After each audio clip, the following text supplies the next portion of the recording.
outras questões aí que estão dedicadas nesse mês de fevereiro, mas entre elas o fevereiro roxo, que é o quê? Ele trata sobre fibromialgia, mais comum do que a gente imagina, né?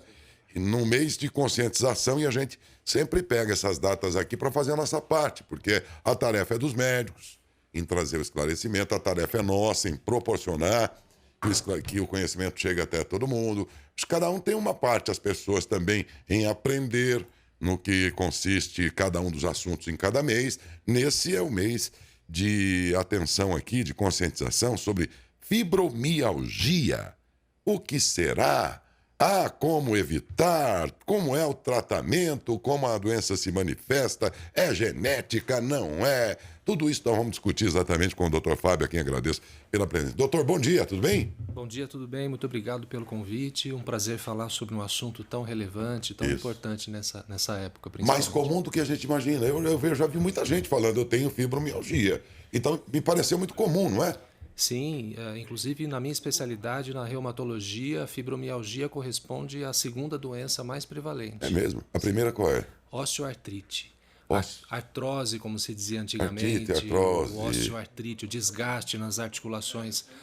Depois disso, vem a fibromialgia como Poxa, mais de prevalente. tão presente que é. Sim, sim, É bastante. genético? Sim, parece que é genético porque existe uma prevalência familiar, ela é mais prevalente dentro de algumas famílias. E o que fala a favor da genética é o fato de ser presente em 9 mulheres para cada um homem. É mais assim. E tão nas mulheres assim? Muito mais frequente em mulheres. Isso tudo fala a favor de alguma coisa de ordem genética. É. Também pela genética que se explica por que acomete mais a mulher está mais flexível a isso, mais vulnerável para a doença. Parece que existe alguma questão genética, talvez também pela característica até social das mulheres, pelos múltiplos papéis que elas desempenham, talvez isso venha a favorecer o surgimento dos sintomas da É. fibromialgia em indivíduos que têm uma predisposição genética. Porque, em tese, os ossos masculinos e femininos são iguais. Sim, sim. Os São ossos, iguais. nervos, enfim, a compleição toda aí. Exatamente. É? A questão é, na verdade, da fibromialgia, apesar da sensação dolorosa se manifestar nos ossos, nos músculos, na carne, no corpo, parece que ela está mais relacionada com algumas substâncias que o cérebro produz, que estão em falta ou então mais presentes. Isso gera uma sensação dolorosa amplificada, um ganho de volume da sensação dolorosa pelo corpo todo. Tem a ver com a questão da idade? À medida que ela avança, essa doença é mais presente ou ela não? Pode atingir qualquer pessoa em qualquer fase. Olha, normalmente em torno da meia-idade. Daí para frente. Ela é mais rara nos extremos, ela é mais rara nas crianças e nos É idosos, mesmo?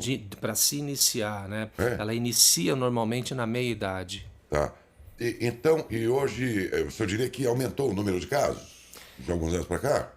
Eu não sei se aumentou o número de casos ou se melhorou a nossa percepção, o nosso acolhimento, né? O conhecimento. Acho que o que nós estamos fazendo O aqui, quer dizer, diagnóstico também é facilitado. exatamente, promover informação. Acho que as pessoas estão mais antenadas, mais ligadas, procurando auxílio, e aí o diagnóstico é feito, e isso é ótimo. Porque muitas doenças, eu percebo, hoje elas aparecem mais frequentemente, mais próximo da gente, na família, ou às vezes até na pessoa, porque nós sabemos que a longevidade aumentou, então as pessoas vivem mais e algumas doenças então se manifestam mais hoje em dia.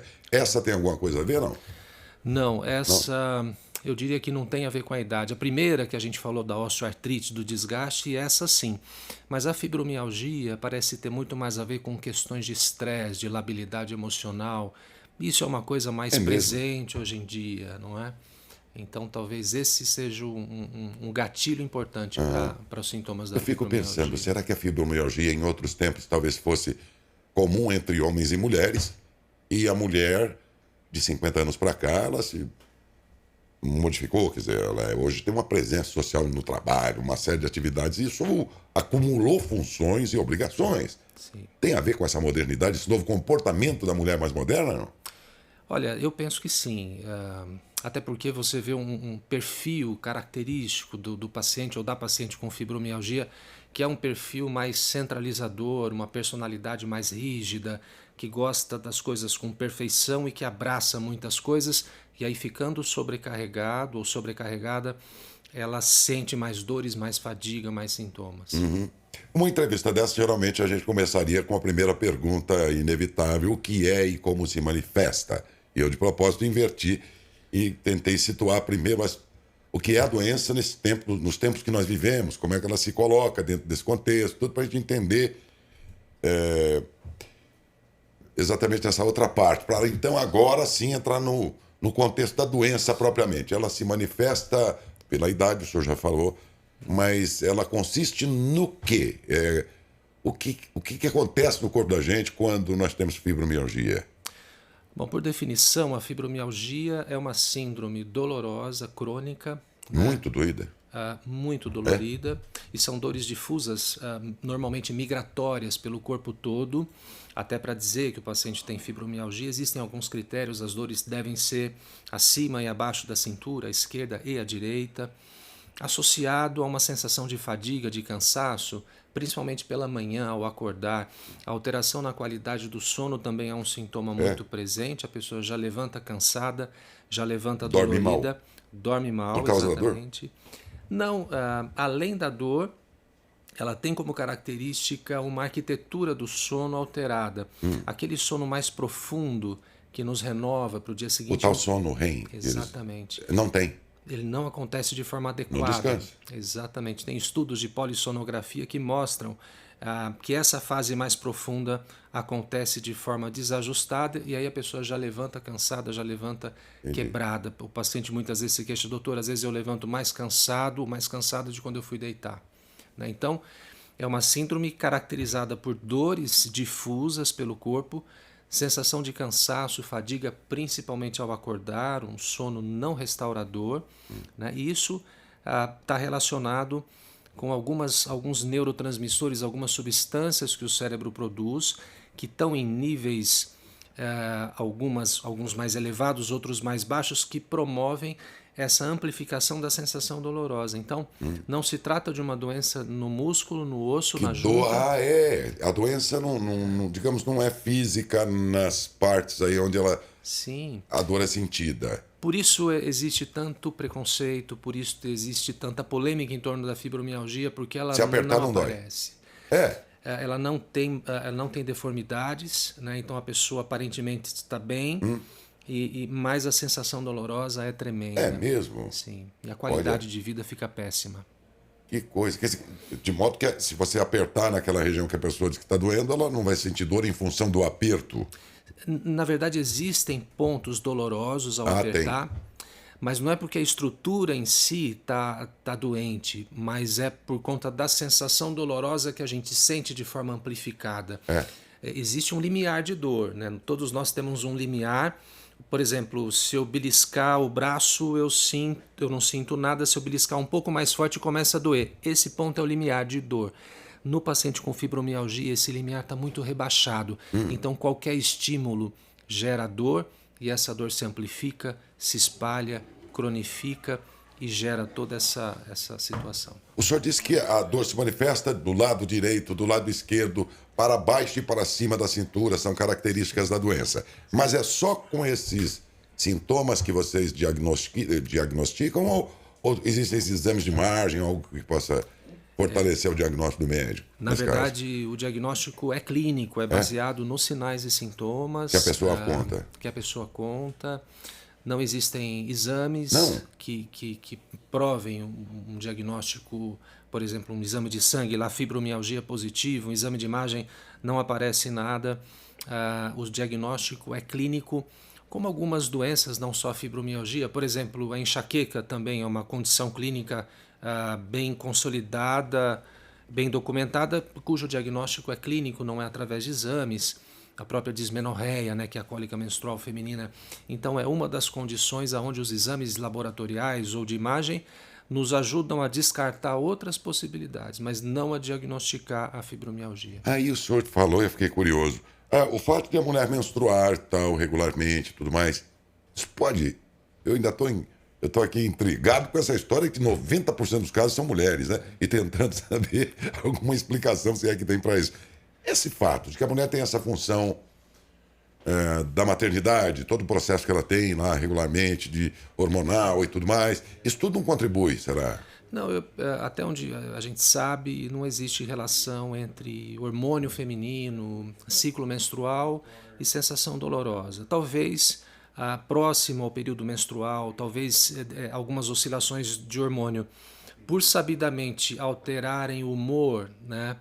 Talvez isso sim possa contribuir com a sensação dolorosa, mas uma relação direta entre hormônio, menstruação e fibromialgia não há essa relação.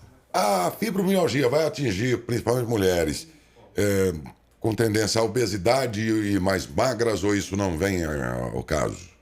É interessante essa pergunta, porque essa semana a Sociedade Brasileira de Reumatologia apresenta um estudo mostrando sim uma relação entre obesidade e fibromialgia e outras condições dolorosas, né? A gente sabe que o indivíduo no sobrepeso, o indivíduo obeso, ele é mais inflamado, ele tem mais inflamação, então ele já tem uma tendência a ter situações inflamatórias que provocam dor. Se tem a fibromialgia associado, os sintomas também podem aumentar. A fibromialgia pode ser evitada? Há algo que a pessoa possa fazer na sua existência que possa ou protelar o aparecimento ou evitar que aconteça numa pessoa? Puxa, que oportunidade, né, da gente falar sobre isso. Acho que o principal, né, dessa campanha é justamente isso. Primeiro, a informação, né? Acho que a educação é o que previne a maioria das doenças, e com a fibromialgia isso é bastante marcante, né? Conhecer os sinais e sintomas, estar alerta, né? Você se sentir cansado, dolorido, mesmo que os exames não mostrem alterações, não significa que seja normal. Então, conhecer sobre a doença, eu acho que é o primeiro passo, né? A educação, a orientação. Segundo, a fibromialgia ela está muito envolvida com aspectos de estilo de vida, né? Como eu disse no início, a pessoa com fibromialgia ela tem um temperamento mais centralizador, ela abraça muitas tarefas, ela não consegue recusar muitas coisas e ela exige que tudo seja perfeito. Então a gente orienta, pessoalmente, eu falo para os pacientes que aprendam a falar não, que aprendam a sair do centro de tudo, que aprendam a descansar, porque quem tem esse perfil não consegue desligar. Não desliga. Exatamente. Então trabalhar esse aspecto é importante.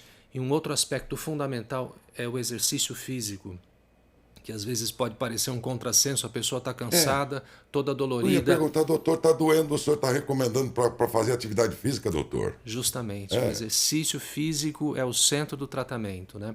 Que tipo de exercício? Qualquer que seja, mas com orientação, não todos os dias e sempre de menos para mais. Começar de pouquinho, porque se você começa com muita coisa, o paciente fica mais dolorido, desanima, mas o condicionamento físico, o fortalecimento faz parte do tratamento.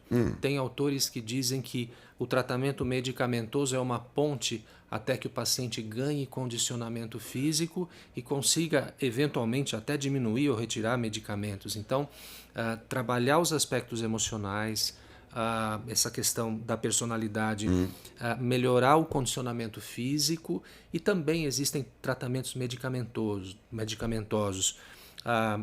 Você falou na questão, será que os remédios são suficientes? Existem oficialmente 4 opções medicamentosas para tratar a fibromialgia, que são, de certa forma, satisfatórias. Mas o problema é que, às vezes, o paciente aposta tudo na medicação, e se não houver essa mudança, exatamente, se ele não aprender a gerenciar a sua condição, a mudar o estilo de vida, principalmente buscar uma atividade física, trabalhar essas questões práticas, né, do dia a dia, não vai haver melhora, né? O remédio ajuda, mas ele não faz tudo. Não existe uma pílula mágica.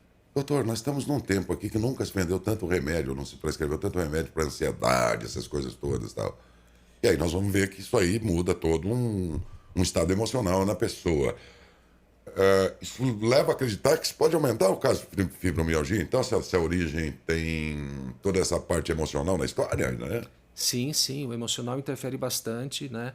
A depressão está presente em 1/4 dos pacientes com fibromialgia. Que vidinha que nós estamos levando, né? São condições diferentes, mas que muitas vezes andam juntas, você tem toda a razão, né? Hoje em dia existe muita patologização, né? O que é isso? Tudo tem um CID, tudo é doença, né? Às vezes um comportamento diferente já se enquadra como uma síndrome e prescreve-se um medicamento, né? Existe uma grande evolução em termos de farmacologia, medicamentos incríveis com mecanismos de ação muito interessantes, mas eu acho que a gente aposta muito na prescrição, esquece do estilo de vida, né? Eu acho que é interessante a gente falar de recusar algumas tarefas, fazer atividade física. Parece que a gente está voltando um pouco no passado, né? Ou seja, voltar para o exercício, voltar a se movimentar, né? Ter mais lazer, menos tarefas. Então eu acho que se não houver essa mudança, e por isso o tratamento da fibromialgia é um desafio, né? Porque se não houver essa mudança profunda no entender, né, da pessoa, no estilo de vida, só o remédio não vai fazer tanta diferença assim. E essa vida moderna parece que é um convite para a gente arrumar problema para a cabeça, porque algumas coisas merecem uma atenção, eu acho, dobrada. Se aquilo for muito importante, seus filhos, algo muito sério aí na tua vida, então merece todo um cuidado e uma atenção que às vezes desencadeia numa alteração emocional, num momento ali mais delicado, tal da pessoa, tal dos sentimentos dela. Mas tem um contingente enorme de outras coisas que não são tão importantes, né? Principalmente quanto mais a gente mergulha nesse mundo de redes sociais, essas coisas, a gente traz um volume de problemas para a cabeça que nem nos dizem respeito. Sem dúvida. Ou que poderiam ser tratados de outro modo. Quer dizer, uma eleição provoca no cara uma alteração de humor, de antissocial, o cara se destempera todo por algo que não está ao alcance dele de resolver sozinho, né? Sim. Eu estou dando um exemplo entre muitos assuntos que não são a prioridade número 1, como seria teu filho, tua esposa, teu pai, tua mãe, não sei. E a gente se sobrecarrega isso aí como auxiliar para uma fibromialgia é um pulinho, né? Com certeza. É interessante você falar da questão do cuidado com os filhos, da família, o trabalho. Inclusive, uma característica do paciente com fibromialgia é justamente esse de correr com todo mundo. São os pilares da família, né? Então, é ela que tem que fazer direitinho, ela que sabe fazer, ela que corre, ela que cuida dos horários, e ela acaba se sabotando no seu próprio cuidado para correr com todo mundo. Então, um trabalho que a gente faz é pedir, olha para si mesmo, se preserve, não se sabote, né? Então, acho que esse movimento de olhar um pouco mais para si, se preservar, em detrimento de correr com tantas coisas de fora, eu acho que é um caminho interessante, é algo a se olhar. Sim, não se trata de você ser individualista, mas elencar melhor o que é importante e o que não é, pô. Dá uma descarga aí do que não te interessa. Eu tenho, ultimamente, à medida que vou envelhecendo, eu venho pensando, me desculpe, mas as coisas e pessoas que tiram a minha paz, dá licença, tô tirando da reta, eu não vou conseguir resolver, elas são assim. Ponto, viva do teu jeito aí e tal, mas eu não vou trazer o teu problema e uma convivência ruim com você para o meu ombro. Exatamente. Não vou conseguir resolver. Não se trata de ser individualista, é que chega um ponto que você começa a fazer. Eu não aprendi ainda, viu, doutor, mas eu estou numa caminhada aí para tentar entender. Porque o corpinho da gente aqui, todo jovem ainda, ele começa a pedir, ó, dá para você economizar energia para certas coisas que não são importantes? Sim. É isso que a gente sente, né? E aquela história, eu costumo dizer assim, se você não fizer isso, não se colocar limites, ninguém vai fazer. Não, né? não. Todo mundo vai te sobrecarregar, todo mundo vai gostar que você faça as coisas, que você vá na frente, que você faça tudo certinho, todo mundo se acomoda ao seu redor. Então, se você não impor, não colocar esse limite, ninguém vai fazer. É verdade. Então, existe a necessidade de uma proatividade aí. É verdade. E nesses tempos que a vida da gente fica mais exposta também, quanta gente cuidando da vida da gente, né? Aí a pessoa, vou viver conforme a sociedade quer que eu viva, né? E então você passa a viver de acordo com os olhos dos outros e começa a ficar infeliz, né? E aí? Despacha, né? Tente viver a sua maneira, desde que seja de forma lícita, mas viver feliz com aquilo que você gosta. Se os outros acham que aquilo não é razão de alegria, mas é para você, tente. Nós vamos ter que aprender muito. Eu acho que a pandemia deixou. Muitos acreditavam, doutor, que na chegada da pandemia eu acho que você vai balançar a humanidade e ela vai se purificar mais terminada a pandemia. Não aconteceu isso. Muita gente até piorou, né? Mas ficou mesmo um legado que ainda fica martelando, eu acho, na cabeça das pessoas. Se não provocou a mudança agora, talvez com o tempo isso vai mexendo com o ser humano, né? Peraí, onde é que nós queremos chegar? A que preço e em que tempo tão apressado, né? Parece que ficou aí um legado aí buzinando no nosso ouvido para a gente mudar alguma coisa, né? Penso que sim. Acho Né? que a questão do sofrimento, do medo, do receio, do medo da finitude, né? Exatamente. Eu acho que faz com que a gente pare para pensar e repensar, e eu acho que isso é necessário. É verdade. Infelizmente, a gente às vezes precisa de uma chacoalhada para parar e repensar a vida, repensar a qualidade de vida, né? Que hoje em dia, ao mesmo tempo que existe tanta tecnologia, tanto recurso, por outro lado, eu acho que faltam coisas Tem elementares no tarefas nosso básicas que não autocuidado. fizemos, ou seja, tanto recurso na medicina, a gente não conseguiu eliminar um mosquitinho da dengue, que já tem 100 anos, ou mais, sei lá. Né? Sabe o que eu acho interessante? Eu lembro de um congresso americano que eu fui, e nos Estados Unidos tudo é muito tecnológico, muito avançado, a gente fica deslumbrado, né? Então eu fui numa aula onde ele mostrava uma ressonância magnética, que era uma caixa que você colocava a mão dentro da caixa, em tempo real o médico via na tela o punho, os detalhes, as estruturas. E eu saí dessa aula e fui numa outra aula onde estava sendo ensinado para o médico assim, olha nos olhos do seu paciente quando você atendê-lo, não tenha preconceitos com relação às lesões de pele, a doença, no caso a doença psoriática que causa lesões de pele, estenda a mão para o seu paciente, aperte a mão dele, aprenda a ouvir. Então eu fiquei abismado com o fato de que estava sendo discutido coisas tecnológicas incríveis, mas ao mesmo tempo estava se tentando suprir uma falta de humanidade. Daquilo que sempre existiu. Exatamente. Há muito tempo. Exatamente. Acho que é isso que falta. É bem interessante essa lição aí. Olhar um pouquinho para trás, né, e pensar. Mas o senhor falou bem, essa questão da finitude. Eu acho que a pandemia deixou essa lição, no mínimo, ali martelando na cabeça da gente. Isso, eu vi um estudo lá, que interessante, que aconteceu no 11 de setembro nos Estados Unidos, passado aquele drama todo, que principalmente a população de Nova York passou, eles fizeram pesquisas lá que mostraram que nunca o nova-iorquino tratou tanto de ir para uma academia, fazer piquenique, pacotes turísticos, nunca vendeu tanto. Significa que as pessoas se tocaram. Peraí, de repente cai um avião aqui no prédio que eu estou, morremos todos. Um outro estudo, aí não é estudo, é história. A gripe espanhola, em 1918, terminou acho que em 18 ou 19, no século passado. E quando acabou, era janeiro de 2018 ou 19, não me lembro agora. E o que aconteceu naquele ano? Fevereiro era carnaval. O carnaval era feito em salão. Naquele ano as pessoas foram para a rua. Foi quando nasceu o carnaval de rua. Porque as pessoas queriam extravasar, meu Deus do céu, né? Quão pequenos nós somos e a finitude da vida, parece que isso bateu nas pessoas na época, né? E daí surgiu o carnaval de rua aqui no Brasil, inclusive. Então é mais ou menos isso mesmo, doutor, a questão da finitude. Bateu e a gente acordou, peraí, quanto tempo me falta e como é que eu vou viver agora?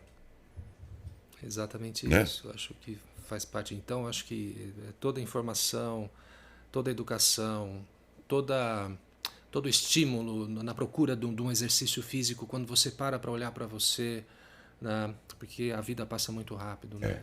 A gente precisa parar.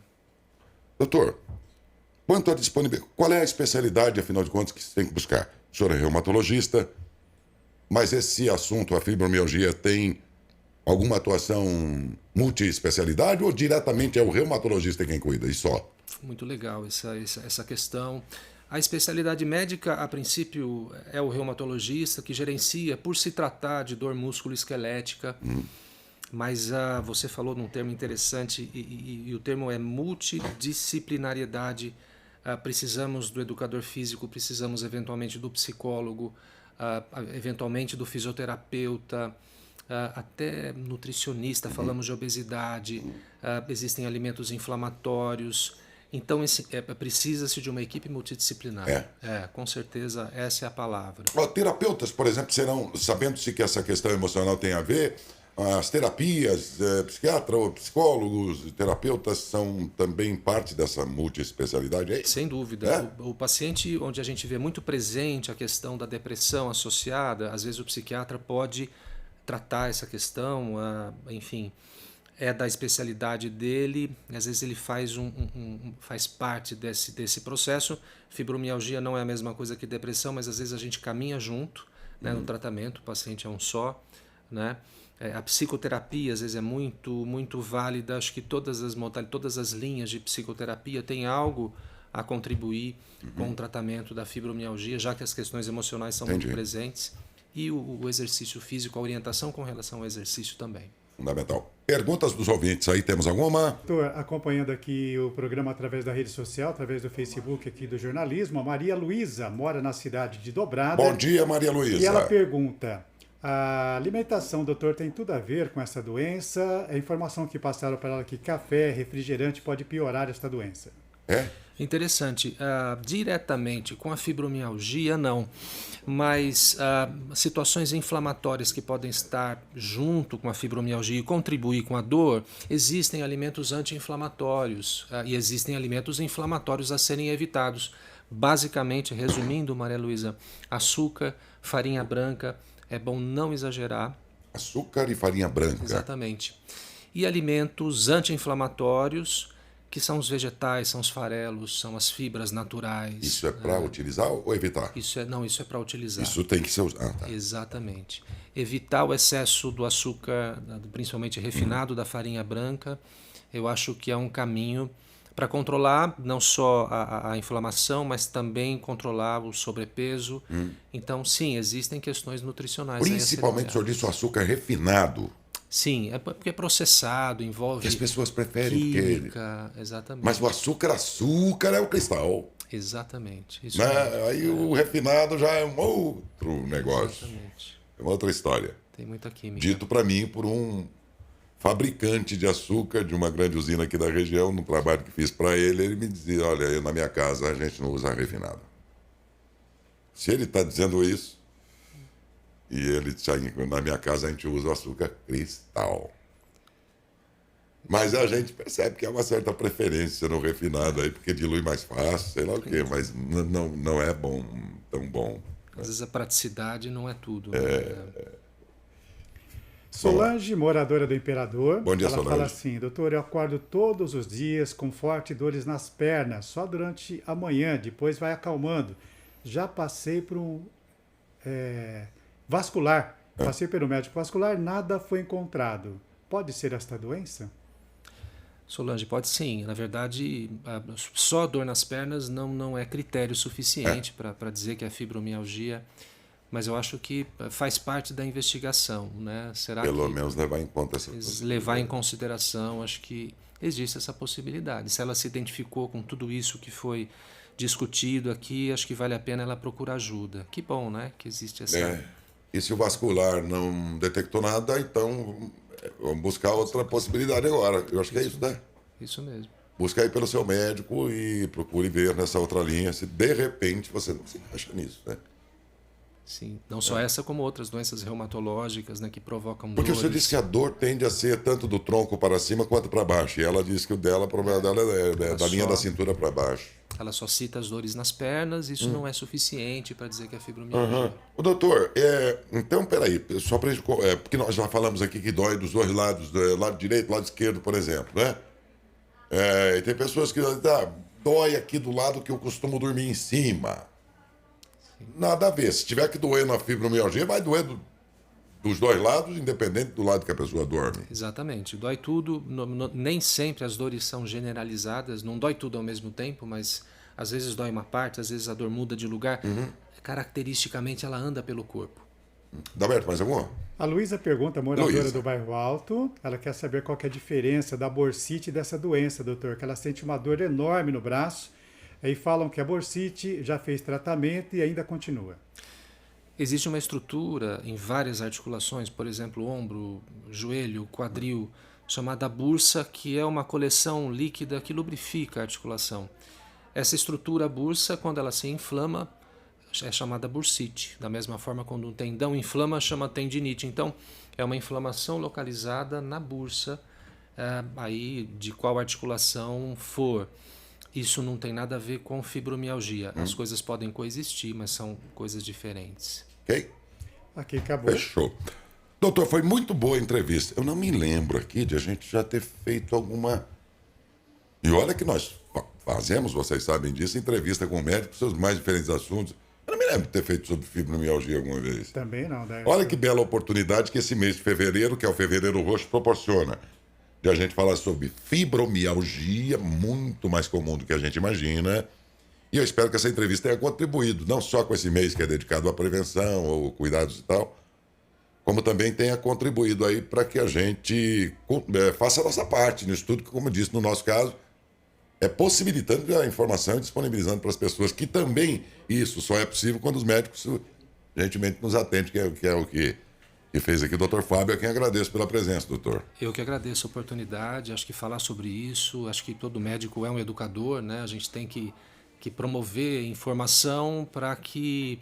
Eu acho que é o começo do tratamento, então é um grande prazer. E eu fico à disposição para eventualmente qualquer apoio nesse sentido. Tua origem é Araraquara? Araraquara. É, Malara. Quando disse que Malara, me lembrei lá que é uma família numerosa lá, né? É, uma família grande lá É em verdade. Araraquara. Mas Sim. só atua aqui também. Também. Ok. Gente, doutor Fábio Malara é reumatologista e falou com a gente sobre fibromialgia.